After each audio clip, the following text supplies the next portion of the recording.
D'abord la revue de presse. On en parle souvent comme d'une idée reçue. Vous savez, la France championne du monde des prélèvements obligatoires. Eh bien, C'est vrai. C'est vrai, Axel. Vous avez raison. C'est pas une idée reçue. C'est la une des Échos ce matin d'ailleurs. Notre pays est bien le champion. En l'occurrence, je ne sais pas si le terme champion d'ailleurs est le plus approprié. De la fiscalité sur les salaires. Le taux effectif d'imposition est de 40% pour les ménages, contre 26,6% en moyenne de le CDE.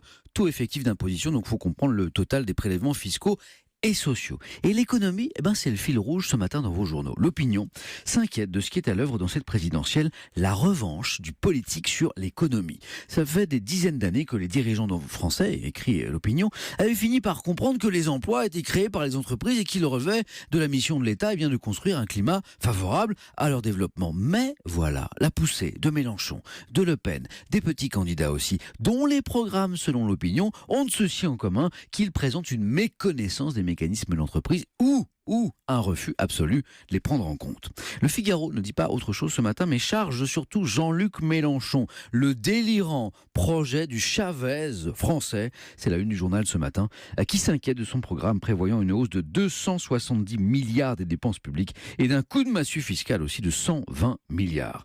De Mélenchon, il est encore question dans la dernière livraison du Canard enchaîné.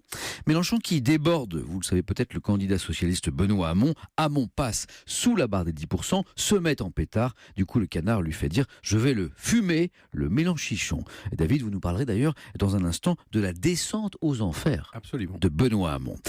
Enfin, une dernière une, celle du Parisien aujourd'hui en France. Emmanuel Macron a rencontré plusieurs lecteurs à qui il a déclaré « Moi, je suis un guerrier ». Alors, la déclaration peut faire sourire si on se réfère à l'apparence policée du candidat En Marche, mais Macron fait ici allusion aux rumeurs, vous savez, concernant son homosexualité qui ont couru un moment qu'il a dû démentir. Il dit qu'il ne laissera personne être irrespectueux envers ses proches ou sa famille. Ce qui est fou surtout, c'est que certains puissent penser qu'en 2017, être soupçonné d'homosexualité puisse constituer un handicap dans une course à la présidentielle.